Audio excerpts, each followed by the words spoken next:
Boa noite. O movimento que ficou conhecido como Greve do Clima levou milhões de pessoas às ruas nesta sexta-feira em todos os continentes.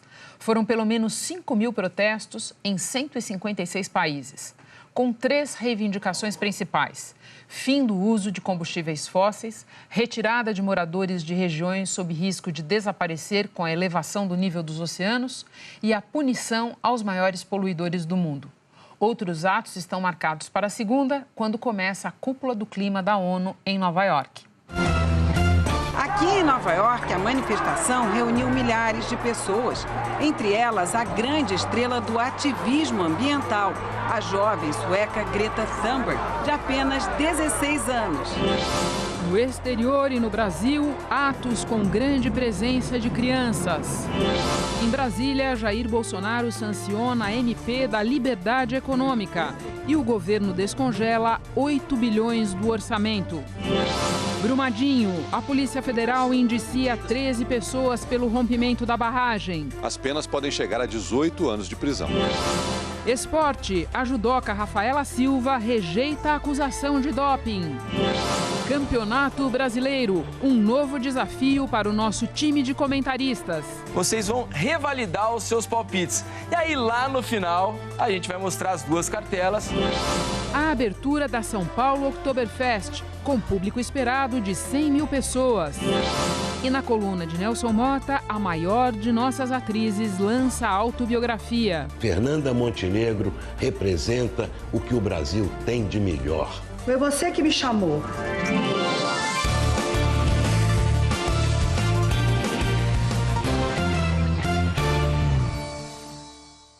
O governo federal anunciou hoje o desbloqueio de mais de 8 bilhões de reais do orçamento na tentativa de aliviar o aperto de caixa de ministérios e outros órgãos da administração federal. Fabiano Andrade tem mais detalhes, vamos ouvi-lo em Brasília. Boa noite, Fabiano. A maior fatia desse desbloqueio vai para o Ministério da Educação. Pois é, uma boa noite, Renata, boa noite a todos. Exatamente, desses 8 bilhões e 300 milhões de reais, quase 2 bilhões vão para o MEC. Segundo a equipe econômica, essa liberação só foi possível porque existe uma previsão de aumento na receita com os impostos. Também há uma previsão de que os gastos com a folha de pagamento do serviço público sejam reduzidos. Mas a situação ainda está longe do ideal. Isso porque do orçamento aprovado pelo Congresso para este ano, cerca de 21 bilhões de reais ainda continuam bloqueados. O dinheiro liberado hoje deve beneficiar principalmente 4 áreas. Vamos ver. O Ministério da Educação com quase 2 bilhões de reais. Ministério da Economia, 1 bilhão e 700 milhões. Ministério da Defesa, 1 bilhão e 600 milhões. A Saúde vai receber 700 milhões de reais. O restante do dinheiro será dividido entre outros ministérios, a Presidência da República, a Advocacia Geral e a Controladoria Geral da União. Além desses 8 bilhões, o governo prevê liberar 800 milhões de reais para as emendas parlamentares, que são aquelas obras pedidas por políticos em seus estados. Vale lembrar também que o governo foi autorizado pelo Supremo a usar 2 bilhões e meio de reais de um fundo da Petrobras, dinheiro que foi recuperado da Lava Jato. A educação vai receber a maior parte, 1 bilhão e meio de reais. O outro bilhão vai para ações de preservação da Amazônia. O governo ainda espera aumentar a receita com novos leilões do petróleo em outubro e novembro. O secretário de Fazenda disse que ainda há o grande leilão da área do pré-sal, a chamada cessão onerosa, previsto para o fim do ano. A equipe econômica espera que esse leilão traga alívio nas contas e os estados também podem ser beneficiados. A expectativa é arrecadar 106 bilhões de reais. O apetite do setor privado para esses 3 leilões é enorme, enorme e não conflitante. E o leilão da cessão onerosa, ele é, me permita a informalidade, ele é maravilhoso. O risco exploratório não existe. São leilões provados, são reservas que já foram testadas. Fabiano, mais de Brasília nesta sexta-feira foi anunciado o novo chefe da Receita Federal. Foi. O ministro Paulo Guedes escolheu o auditor fiscal aposentado José Barroso Tostes Neto para ser o novo secretário da Receita Federal. O novo secretário foi superintendente da Receita Federal na 2ª Região Fiscal e secretário de Fazenda do Estado do Pará. Também atuou como consultor do Fundo Monetário Internacional e do Banco Interamericano de Desenvolvimento. José Barroso Toches Neto assume o cargo deixado por Marcos Cintra, demitido pelo presidente Jair Bolsonaro na semana passada. Cintra caiu depois de fazer uma apresentação sobre a reforma tributária em que sugeria criar um imposto sobre operações de saques, depósitos e de cartões de crédito e débito. Ao justificar a demissão do secretário, Bolsonaro disse que a reforma tributária não vai incluir qualquer criação de imposto parecido com a extinta CPMF. Renata. Obrigada, Fabiano. Bom fim de semana para você. Foi sancionada hoje pelo presidente Jair Bolsonaro a medida provisória da chamada liberdade econômica. Ela pretende reduzir a burocracia na expectativa de gerar empregos. A lei deve facilitar a vida de quem quer empreender no país. A expectativa é de que agora abrir uma empresa se torne um processo mais rápido e simples. Entre as novas regras sancionadas pelo presidente estão a possibilidade de iniciar as atividades de um pequeno comércio, se for classificado como de baixo risco, sem o alvará provisório. Essa regra vai valer, por exemplo, para uma confeitaria, um ateliê de costura ou uma loja de sapatos. A inspeção poderá ser feita depois. A partir de agora, agências bancárias poderão abrir aos sábados. Nas empresas com menos de 20 funcionários, o trabalhador só terá de preencher a folha de ponto no dia em que fizer hora extra. A lei foi sancionada aqui no Palácio do Planalto e teve 4 vetos do presidente que foram definidos em cima da hora. Entre eles, foi retirado um artigo que previa a possibilidade de liberação automática de licença ambiental e um outro para corrigir uma brecha que, segundo o governo, permitia que as empresas fizessem testes de produtos em cobaias humanas, sem seguir qualquer tipo de protocolo para a proteção das pessoas, o que contraria a Constituição. O presidente Bolsonaro interrompeu o repouso dos últimos dias e, em seu primeiro ato público desde que foi submetido a uma nova cirurgia, diz que a lei da liberdade econômica deve ajudar a aquecer a economia, facilitando a criação de empregos. Não temos outro caminho. Num primeiro momento, fazer o que estamos fazendo. Deixar o Estado de atrapalhar quem produz. E, no segundo momento, dar condições para aqueles que reclamam que não têm emprego para serem patrões. O relator da medida na Câmara diz que a legislação anterior estimulava a informalidade. Não sei como o Brasil chegou até aqui com o tamanho do Estado na vida de quem quer empreender. Nós temos culpa pela nossa omissão. Nesta sexta-feira, estudantes lideraram um protesto mundial contra a inação de governos diante das mudanças climáticas. Milhões de pessoas saíram às ruas pedindo menos discursos e mais atitudes concretas para deter o aquecimento global. Em Nova York, Sandra Coutinho tem mais informações.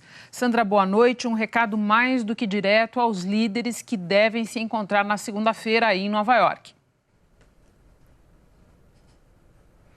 Pois é, Renata, boa noite para você e para todos. Olha, foram 5.000 protestos em 156 países, todos defendendo as 3 reivindicações do movimento conhecido como Greve do Clima.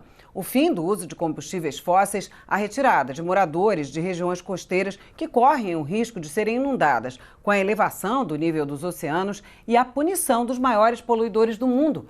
Teve protesto até na Antártica. A humanidade unida para salvar o planeta. Houve manifestações em todos os continentes. A segurança foi reforçada nas ruas da capital do Afeganistão, Cabul. Nas Filipinas, os manifestantes lembraram que não existe outro planeta para vivermos. No Quênia, o protesto relacionou o aquecimento global com as secas recordes no país. Na África do Sul, cartazes pediam o fim do uso dos combustíveis fósseis. Na Índia, o nosso planeta doente foi carregado de maca pelas ruas de Nova Delhi. Na Bolívia, manifestantes associaram o aquecimento global aos incêndios florestais que já atingiram uma área equivalente à da Suíça. Na Austrália, multidões saíram às ruas nas principais cidades, no maior protesto climático da história do país. Foram 300.000 pessoas em Sydney. Em quase todos os países europeus, milhares de pessoas saíram às ruas. Na Alemanha, foram mais de 500 manifestações, justamente no dia em que a primeira-ministra Angela Merkel anunciou um pacote de 54 bilhões de euros para combater o aquecimento global. Nos Estados Unidos, houve protestos em mais de 500 cidades. Aqui em Nova York, a manifestação reuniu milhares de pessoas, entre elas a grande estrela do ativismo ambiental, a jovem sueca Greta Thunberg, de apenas 16 anos. Diante de uma multidão, a sueca disse que o mundo está de olho nos governantes. Eles têm a chance de provar que estão unidos sob a ciência e provar que estão nos ouvindo. Mais de 1 milhão de estudantes foram liberados das escolas de Nova York para participar da marcha. Só tenho 14 anos e não posso votar. O protesto é o único jeito de ouvirem a minha voz.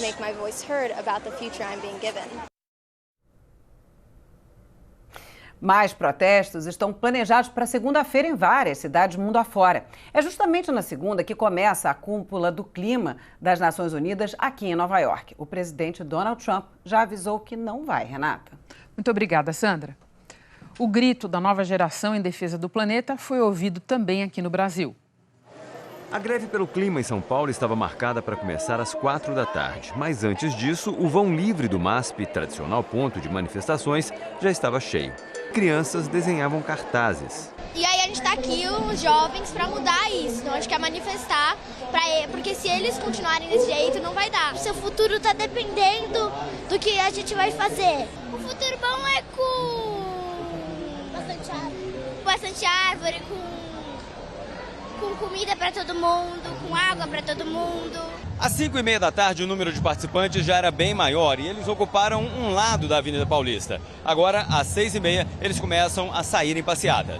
Com cartazes, faixas e entoando discursos sobre a importância de cuidar do planeta, o grupo seguiu até uma praça no centro da cidade. Em Belo Horizonte, faixas e cartazes coloridos criticavam o capitalismo predatório da natureza. Em Florianópolis, uma figueira centenária, árvore símbolo da cidade, ganhou um abraço dos manifestantes. O protesto em Curitiba contou com a presença de índios de aldeias da região metropolitana. Em Brasília, manifestantes caminharam pela esplanada dos ministérios. E uma aula pública no fim da tarde marcou a greve pelo clima em Manaus. Eles discutiram as interferências na floresta amazônica. Mais cedo, em Porto Alegre, as pessoas usaram máscaras para chamar atenção para os problemas climáticos. No Recife, alunos da rede pública fizeram um mosaico humano, pedindo para que o planeta seja salvo. E em Belém, estudantes de biologia escolheram sensibilizar a população, mostrando os animais que são afetados pelas queimadas na Amazônia. No Rio de Janeiro, os manifestantes foram para as ruas com os corpos e rostos pintados. O vermelho das queimadas e o marrom dos deslizamentos de terra lembraram as vítimas do descaso com a natureza. E as mãos da futura geração carregaram o recado de quem não quer herdar um mundo castigado pelas atitudes de hoje. Aos sábados e domingos não tem episódio novo do podcast O Assunto. Você pode aproveitar para ouvir e compartilhar os dessa semana, todos disponíveis. Mas na segunda-feira tem, e é justamente sobre emergência climática. Eu converso com o economista Sérgio Besserman, um apaixonado pelo tema, que vai nos ajudar a entender o que ainda dá tempo de fazer para salvar o planeta. Na madrugada de segunda, no G1 ou no aplicativo de podcast que você preferir. A Polícia Federal indiciou 13 pessoas no caso do rompimento da barragem de Brumadinho, em Minas Gerais, no início do ano. Todos são funcionários das empresas Vale e Tuvsud, que também foram indiciadas. Um dos documentos mais importantes do inquérito, que tem mais de 6.000 páginas, é o relatório de revisão de segurança de barragem produzido em 2018, que afirma que a estrutura tinha condições de segurança.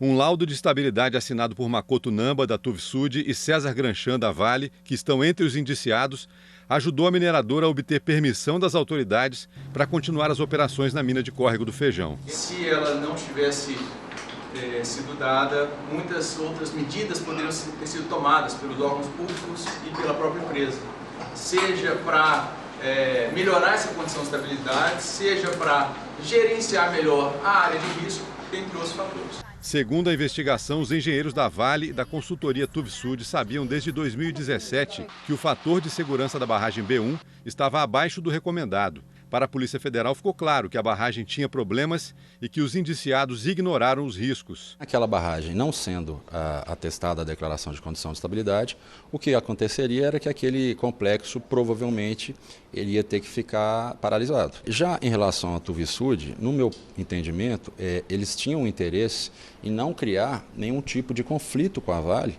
porque eles tinham interesse em atuar em outros contratos. 13 pessoas foram indiciadas por falsidade ideológica e o uso de documentos falsos. São 2 gestores, um geólogo e 4 engenheiros da Vale e 6 funcionários profissionais da consultoria Tuvisud. As penas podem chegar a 18 anos de prisão. A tragédia de Brumadinho foi no dia 25 de janeiro deste ano. Até o momento foram identificados 249 mortos. 21 pessoas continuam desaparecidas. A polícia espera agora um laudo pericial para saber o que provocou o problema na estrutura da barragem. A defesa de Makoto Namba afirmou que o relatório falha ao interpretar conceitos básicos sobre a engenharia de barragens, o que faz chegar a uma conclusão equivocada. Nós não conseguimos contato com a defesa de César Granchan. A Vale informou que irá avaliar o relatório antes de se manifestar. A Tuvisud disse que não irá comentar. Ainda hoje, no Jornal da Globo, o tetracampeão de Fórmula 1, Sebastian Vettel, tenta se recuperar no GP de Singapura. Vamos falar também da Oktoberfest, que começou aqui na cidade de São Paulo. E ainda da vida de Fernanda Montenegro na coluna do Nelson Mota. Já no próximo bloco, o que explica a disparada do dólar nesta semana.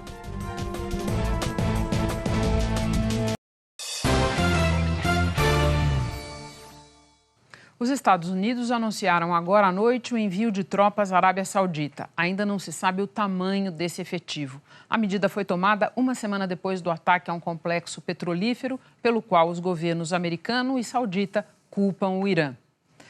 O dólar voltou a se aproximar dos R$ 4,20 nesta sexta-feira. Pela manhã, a moeda americana chegou a valer R$ 4,18, mas em seguida o Banco Central dos Estados Unidos anunciou operações diárias para controlar os juros nos bancos americanos. No final do dia, o dólar fechou a R$ 4,15, queda de 0,21%. E teve mais. Hoje de manhã, o Banco Central aqui do Brasil vendeu 580 milhões de dólares no mercado para tentar segurar a desvalorização do real. Para especialistas, a disparada do dólar é consequência desse momento forte da economia americana frente à desaceleração da economia mundial. A inflação nos Estados Unidos não está tão baixa e o ritmo de crescimento é bom. Os juros continuam acima da média de muitos países, apesar da decisão do Fed, o Banco Central americano, de reduzir as taxas. E o desemprego, que já é baixo, continua diminuindo. E aqui no Brasil há uma desvalorização do real. Com a política do Banco Central de cortes na taxa de juros, a moeda brasileira fica menos atrativa para os investidores. Para alguns economistas, quando é fácil identificar uma tendência de perda de valor da nossa moeda, não adianta o Banco Central intervir para tentar reverter a situação. Tem o que o Banco Central possa fazer. Evidentemente, em alguns momentos, a coisa fica mais nervosa. O estresse aumenta, a volatilidade do mercado fica muito alta. Nessas horas, o Banco Central tende a intervir, vendendo ou a própria moeda norte-americana ou derivativos, né? Produtos chamados derivativos, que derivam, né? de contratos de câmbio. Mas isso é mais para amenizar as grandes flutuações. Acreditar que ações do Banco Central possam, de algum modo, reverter essa tendência que eu me referi antes, não é uma boa aposta essa. Boa notícia para os usuários da ponte aérea. A pista principal do aeroporto Santos Dumont, no Rio, será reaberta neste sábado. A pista ficou fechada há quase um mês para a reforma. Recebeu um pavimento sem emendas que permitirá ao aeroporto operar por mais tempo em dias de chuva. Haverá aumento de 20% no número de voos. Segundo as autoridades, a pista principal só voltará a precisar de uma obra como essa daqui a 10 anos.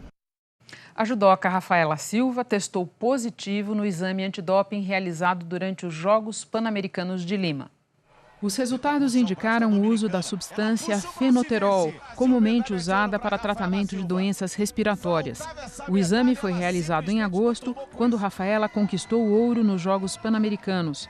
A judoca diz que a contaminação teria acontecido por contato com uma criança que faz uso da medicação contra a asma. Eu nunca ia imaginar que eu pegaria uma criança de 6 meses no colo, que faz o uso dessa substância, e numa brincadeira, eu sempre dou o nariz para as criancinhas ficarem chupando, como se fosse uma chupeta, uma mamadeira.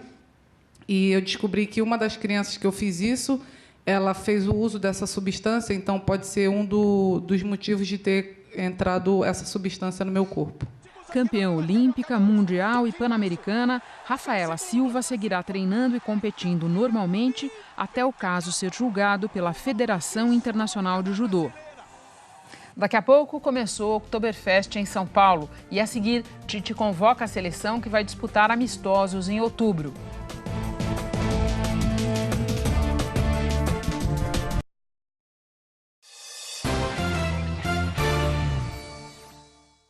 A CBF anunciou hoje a seleção brasileira que vai disputar amistosos em outubro. Foram convocados também as equipes olímpica e sub-17. No total, são 18 jogadores que atuam no país e vão desfalcar os seus times no Brasileirão.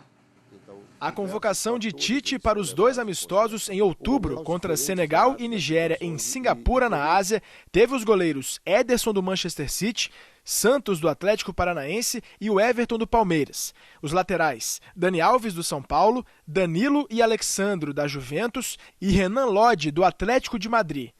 Os zagueiros Éder Militão, do Real Madrid, Marquinhos, do PSG, Rodrigo Caio, do Flamengo e Thiago Silva, do PSG. Os meias Arthur, do Barcelona, Casemiro, do Real Madrid, Fabinho, do Liverpool, Lucas Paquetá, do Milan, Matheus Henrique, do Grêmio e Felipe Coutinho, do Bayern de Munique. E os atacantes Everton, do Grêmio, Roberto Firmino, do Liverpool, Gabigol, do Flamengo, Gabriel Jesus, do Manchester City, Neymar, do PSG e Richarlison, do Everton. Diversos fatores eles são levados em consideração. O momento é de oportunidades a uma gama de atletas que têm qualidade, que possam estar, que possam nos acompanhar, assim como outros tiveram essa oportunidade. Nesta sexta-feira, além da seleção principal, também teve convocação para a seleção olímpica e para a sub-17, que vai disputar o Mundial da categoria aqui no Brasil em outubro. Somando as 3 listas, são 18 jogadores que vão desfalcar 11 times no Campeonato Brasileiro da Série A. Eu acho que é realmente o momento de também todo mundo se conscientizar da importância disso que a gente está vivendo, desses períodos pequenos que a gente tem de preparação e, de alguma maneira, uma colaboração de todos, porque a nossa vitória vai ser a vitória de todo o futebol brasileiro. E amanhã começa o segundo turno do Campeonato Brasileiro. Os nossos comentaristas aceitaram mais um desafio do Jornal da Globo e arriscaram seus palpites para a nova fase. Vocês devem se lembrar, antes de começar o Campeonato Brasileiro, a gente reuniu aqui o nosso time de comentaristas para os palpites do Brasileirão. Então, eles tiveram que eleger os primeiros colocados, quem seriam, o artilheiro da competição e também o craque do campeonato. Vou recuperar aqui os palpites de vocês. E aí a gente vai ver, né? Alguns não devem nem lembrar quem votou e tudo mais. Então tá aqui, ó. Esse é o meu, Muricy, Caio, eu, Roger e Júnior.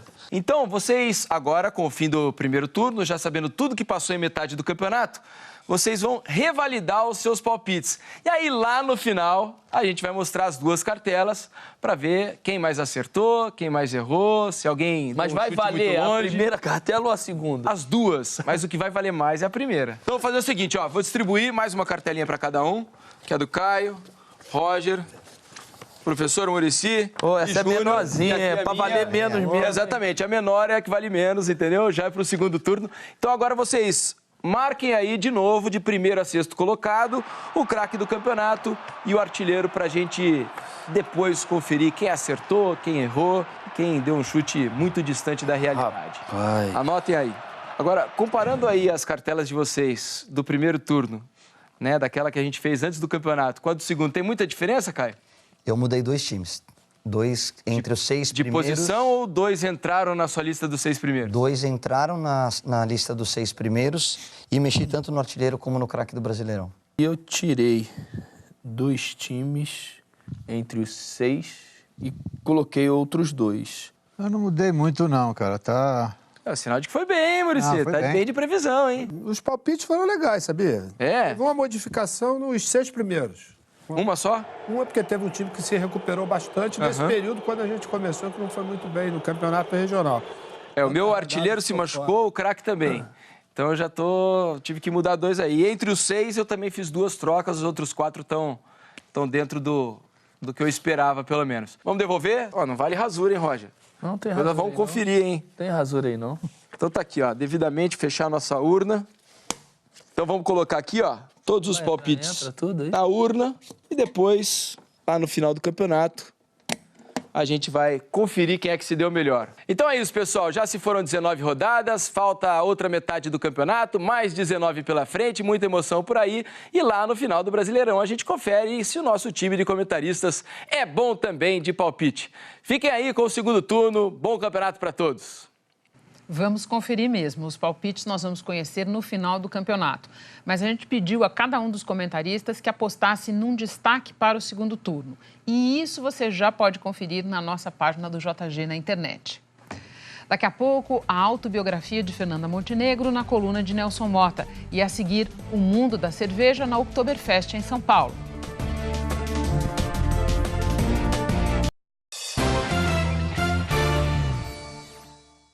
Domingo tem Grande Prêmio de Singapura de Fórmula 1 e, mais uma vez, Sebastian Vettel chega à prova pressionado. Sebastian Vettel é um dos pilotos mais vitoriosos da história da Fórmula 1. São 52 vitórias e 4 títulos conquistados. Só que a fase do alemão nesse momento parece mais com a de alguém que está apenas começando.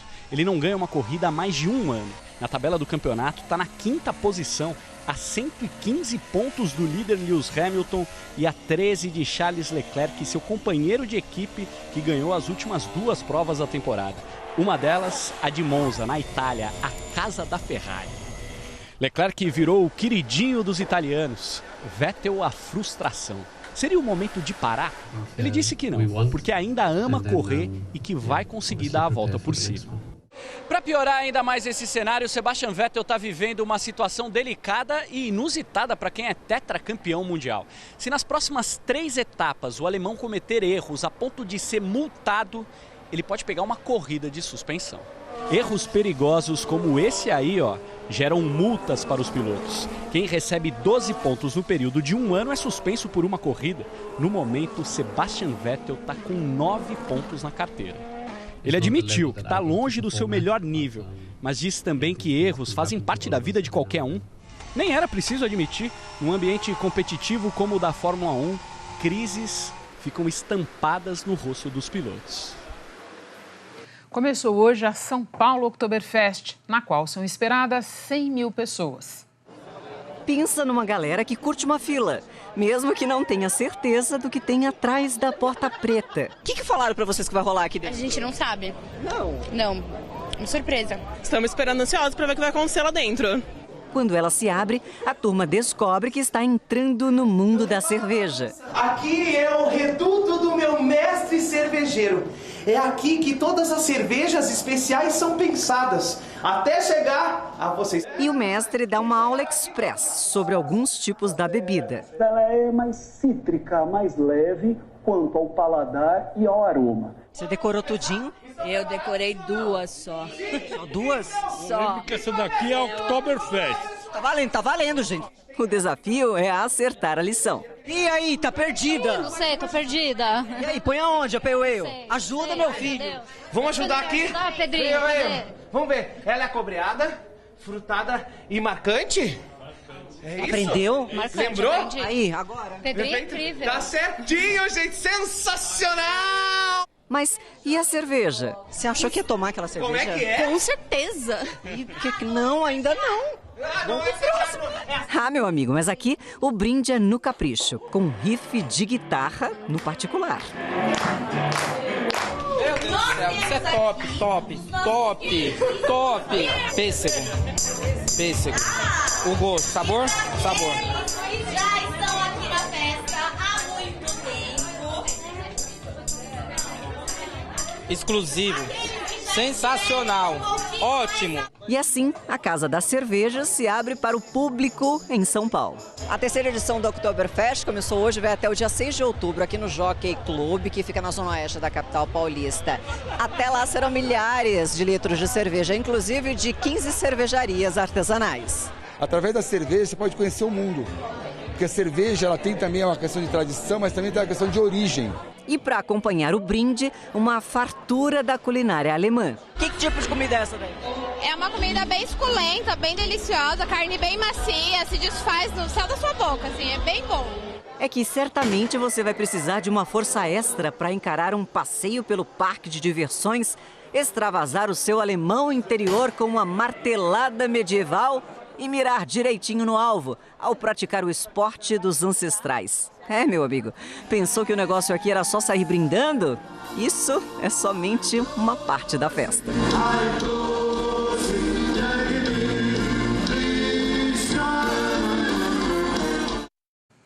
Não perca no próximo bloco a autobiografia de Fernanda Montenegro na coluna de Nelson Mota. Sob as luzes do palco, bastidores, camarins com... Perto de completar 90 anos de vida e 70 de cena, Fernanda Montenegro compartilha sua história única numa autobiografia que ela prefere chamar de apanhado de sentimentos. A maior das atrizes brasileiras é personagem de Nelson Mota. Vale a loucura do ator quando abre-se flor sob as luzes do palco. Bastidores, camarins, coxias e cortinas são outras tantas pupilas, pálpebras retinas. Apesar dos pesares, um dos grandes privilégios de viver 74 anos no Brasil foi ter assistido às peças, os filmes e as novelas de Fernanda Montenegro, que divertiram, emocionaram e educaram gerações de brasileiros com seu talento, sua arte e seu trabalho incansável. Agora ela lança a autobiografia Prólogo, Ato, Epílogo, baseada em entrevistas feitas com Marta Góes. Explosão, mas parece que não, quando é o segundo dia. Descendente de imigrantes italianos e portugueses, Arlete cresceu no subúrbio carioca, pobre mas feliz, e estudou em boas escolas públicas. Seu avô trabalhou na construção do Teatro Municipal. Com 15 anos, ganhou um concurso para locutora de rádio e virou radioatriz. Foi aí que trocou o Arlete pela Fernanda e só depois virou atriz de teatro. Foi a primeira atriz contratada pela TV Tupi em 1951. Esteve presente em cada momento da história do Brasil moderno. Provisoriamente, o tempo parou para mim. Provisoriamente. Mas eu não ignoro as ameaças que o futuro encerra. Como também não ignoro que é o meu passado que define a minha abertura para o futuro. Dei a tarde toda e não encontrei emprego que prestasse. Sorte de quem teve a emoção e a surpresa de ver pela primeira vez Fernanda Montenegro no cinema, no preto e branco de A Falecida de Leon Hirschman, baseada em Nelson Rodrigues.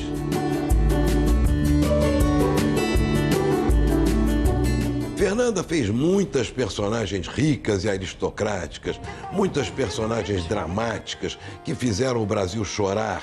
Mas as minhas preferidas são as grandes vilãs, como Bia Falcão, a completa tradução de um Brasil atrasado e corrupto, que no final escapa da punição e vai para Paris com Cauã Raymond. Olha, a vida tem prazeres que certamente são indispensáveis. Você não é só um comerciante sem talento, não. Você é burro. Ouviu bem? Burro.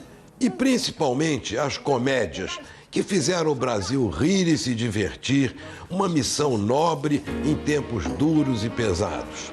Como as suas estrepulias elegantes com Paulo Outram em Guerra dos Sexos, de Silvio de Abreu. Temos mais aqui. Gosta de café? Quero mandar a carta pro meu pai. No cinema, Fernanda viveu grandes dramas e conquistou grandes prêmios, como o Urso de Prata do Festival de Berlim, com Central do Brasil, de Walter Salles. Fernanda Montenegro, em Central Station. E depois seria a primeira brasileira a concorrer ao Oscar de melhor atriz.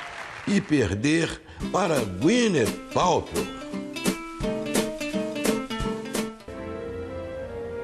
Foi a primeira grande atriz a protagonizar um casal gay em uma novela, dividindo cama e mesa com Natália Timberg em Babilônia, de Gilberto Braga.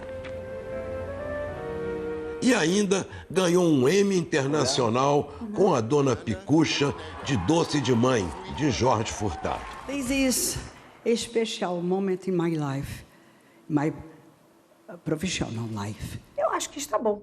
Chegando aos 90 anos, Fernanda continua linda e continua sendo.